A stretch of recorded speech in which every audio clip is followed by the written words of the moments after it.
Beneath the golden sands of Egypt lies a weight that should be impossible to move.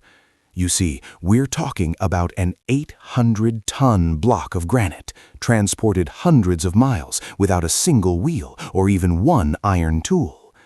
Now, just imagine the Giza Plateau at sunset.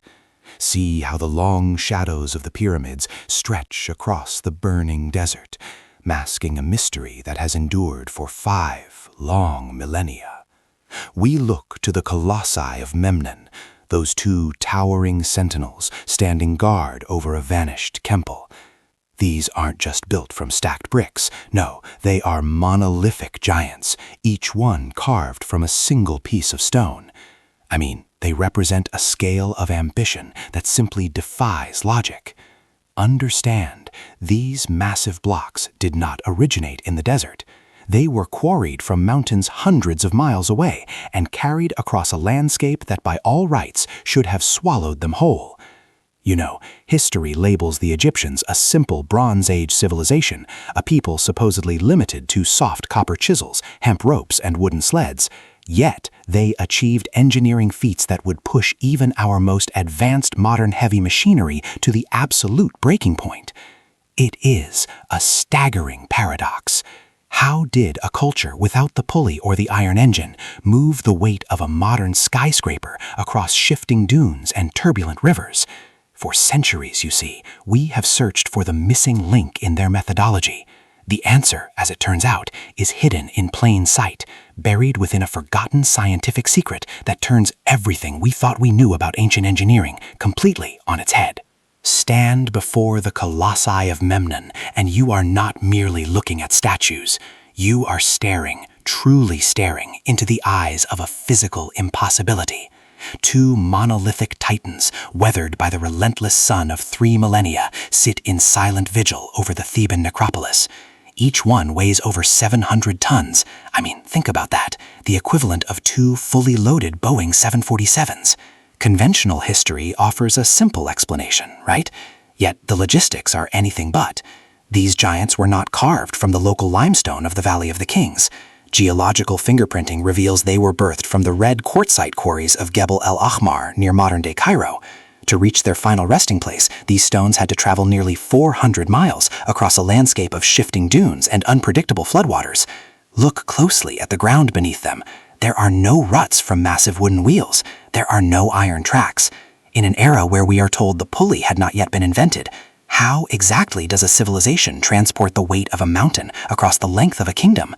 For centuries, we have looked back at the Egyptians through a lens of intellectual superiority, labeling them as primitive simply because their tools do not resemble our own. We see copper chisels and hemp lopes and conclude that their only resource was an endless supply of slave labor. But muscle alone, you see, muscle alone cannot explain the precision required to move an 800-ton block without it shattering under its own immense gravity.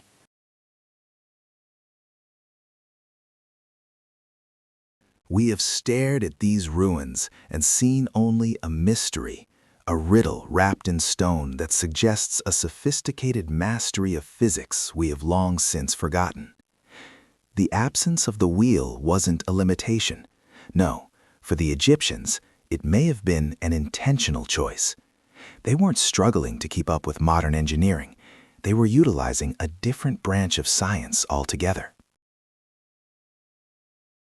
The true secret of the colossi isn't found in the strength of 10,000 men, but in a subtle, brilliant manipulation of the natural world, a technique so effective and yet so deceptively simple that it has remained hidden in the one place no one ever thought to look. To truly grasp the mechanics of the impossible, we must first descend into the minds of those who dared to dream it. For the master builders of the Old Kingdom, these were not merely construction projects. They were not monuments to vanity or the fleeting whims of a king. They were machines of immortality.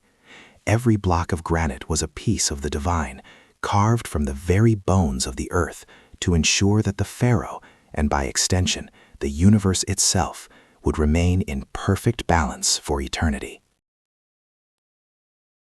This psychological obsession with the eternal drove them to the harsh, sun-drenched quarries of Aswan. Here, the landscape is dominated by rose-colored granite, a stone so hard it defies modern steel. And it is here that we find the most haunting testament to their ambition, the unfinished obelisk. Imagine a single piece of stone, over 100 feet long, weighing nearly 1,200 tons. It lies there still, half-carved and eternally fused to the bedrock. It was intended to be the largest obelisk ever raised, a finger of stone pointing toward the sun god Ra. As you stand over it, you know you can almost hear the rhythmic thud of diorite pounding stones, the slow, agonizing process of chipping away at the earth, inch by grueling inch. But the physical labor was only half the battle. Behind every hammer blow was a scribe with a papyrus roll, a logistical genius coordinating a dance of tens of thousands. This was a kingdom transformed into a single breathing organism. I mean, think about it. They had to feed an army of workers, manufacture thousands of copper tools, and calculate the precise weight of a mountain. The pressure on these architects was immense, fueled by a deadline dictated by the stars themselves. Every year, the heat would break as the dog star, Sirius, rose in the dawn sky, signaling the coming of the Nile's inundation. This was their only window. The desert sands would vanish under the life-giving flood, turning the dry landscape into a vast network of waterways. If the stones were not ready, if the sledges were not positioned, or if the scribes miscalculated the weight by even a fraction, the project would be lost for another year, or worse, abandoned to the sands. The architects were racing against the rhythm of the planet, knowing that if they failed to catch the rising tide, their path to the afterlife would be severed. They had the motivation, the workforce, and the stone, but as the waters of the Nile began to lap at the edges of the quarry, a new problem emerged, a problem that has baffled engineers for centuries. Because, right, once you have carved an 800-ton block from the earth, you are faced with a terrifying reality. The river was miles away, and the stone was heavier than any ship the world had ever seen. How do you bridge the gap between the bedrock and the water without the stone sinking into the earth forever? The answer lay in a discovery that defies everything we thought we knew about ancient limits. The truth, you see, is far more ingenious than any myths of giants or visitors from the stars. The Egyptians did not just fight the desert. No, they mastered its very nature. To move a mountain of stone, they first had to change the ground beneath it. They realized that the golden dunes of the Sahara, which swallowed the feet of travelers and buried the wheels of later conquerors, could, in fact, be tamed. The secret, you know, lay in the precise application of moisture to the sand, directly in front of their massive wooden sledges. We see it clearly now, hidden in plain sight, within the tomb of Jehuti-Hotep, where a wall painting depicts a colossal statue being pulled by nearly 200 men. Standing at the front of the sledge is a lone figure, pouring water from a jar into the path of the heavy timber. For decades, historians thought this was a ceremonial gesture, a libation to the gods. They were wrong. This was high-level physics. By pouring a specific amount of water, the Egyptians were manipulating fluid dynamics to create what we now call a liquid highway. On dry sand, grains clump together, creating a literal wall of friction that makes moving an 800-ton block a physical impossibility. But when the sand is dampened, something miraculous happens. The water forms tiny bridges between the grains, a phenomenon known as capillary bridging. This stiffens the sand, making it as firm as a modern paved road. However, this was a delicate art of balance. You see, the Egyptians had found the perfect Goldilocks zone. If they added too little water, the sand remained a chaotic mess of friction. If they added too much, well, the path turned into a thick, treacherous mud that would suck the sledge down into the earth.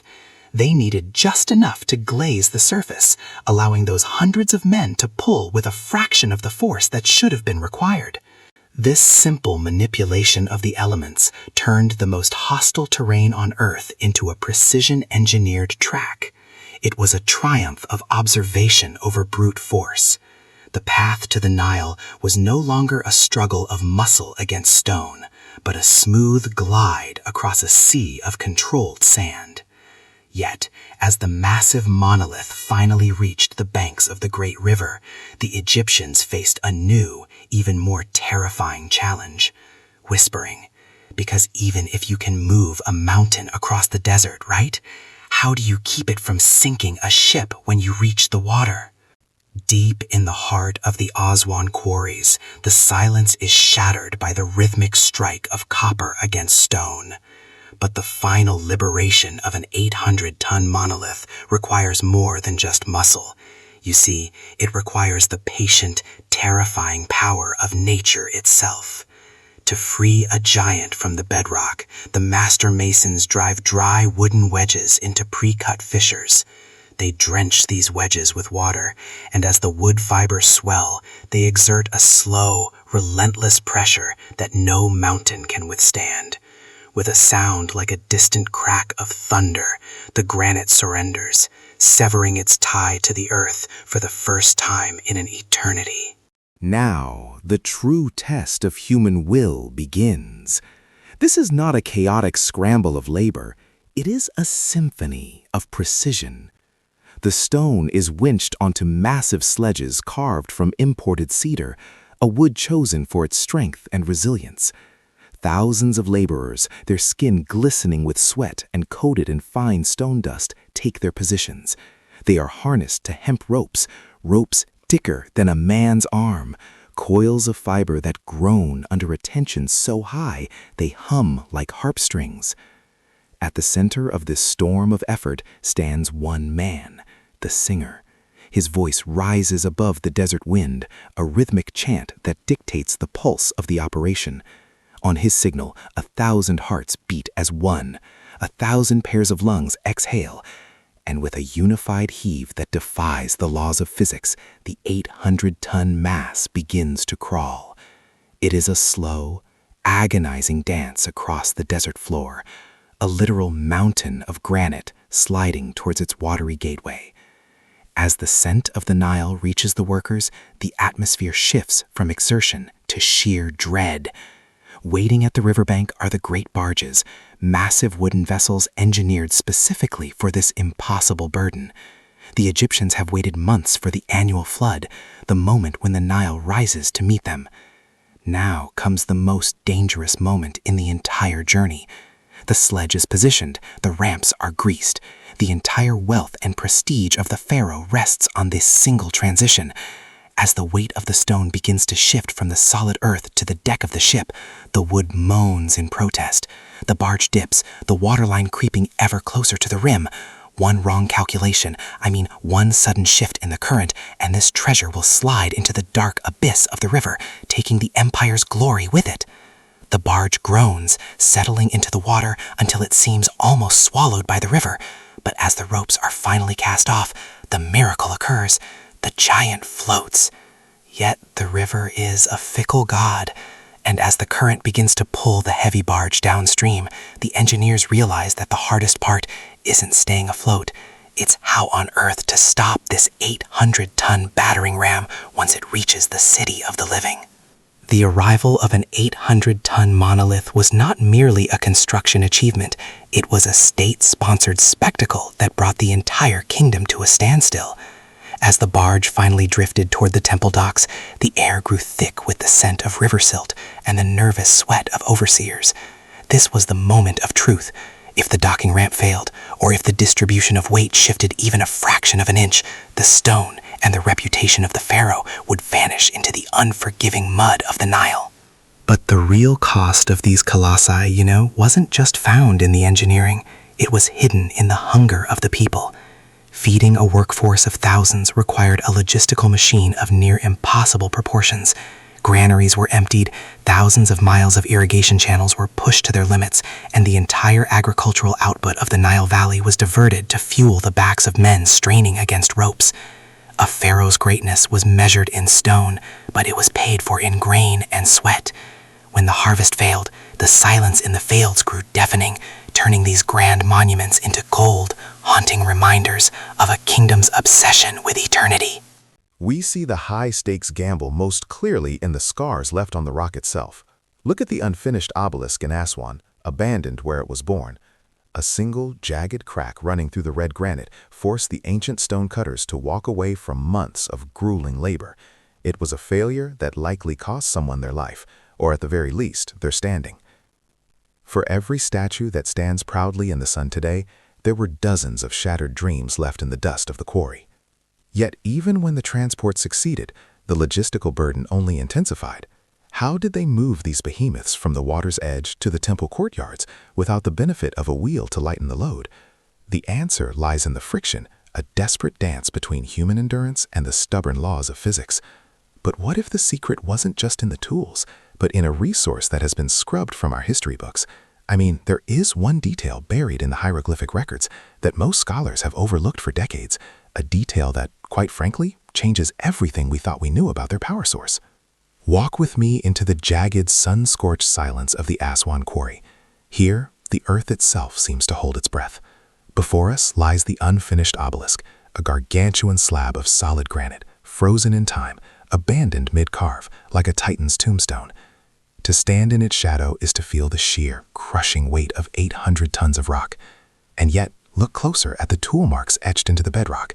I mean, there is no trace of the heavy machinery we deem essential today. No hydraulic jacks, no steel pulleys, no rubber tire transporters, right? These monuments were not the frantic products of primitive struggling labor.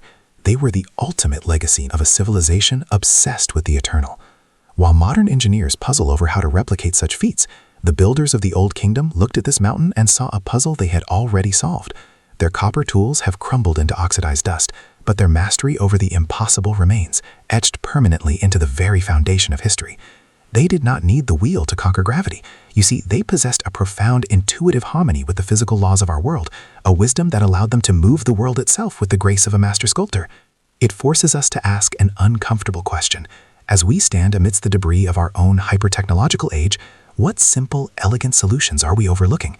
We have traded the patience and rhythmic synchronicity of the ancients for raw mechanical force, but perhaps we have lost the ability to see the world as they did, as a puzzle waiting to be unlocked by harmony rather than sheer power. History is more than just a record of the past. It is a mirror reflecting our own limitations. If you feel the pull of these ancient mysteries and wish to continue unearthing the lost genius of the civilizations that shaped our world, hit the subscribe button. Join us as we peel back the layers of time, one stone at a time. What do you believe was the secret that history forgot? Leave your theory in the comments below. Let's see if we can piece together what the ancients knew that we have yet to rediscover.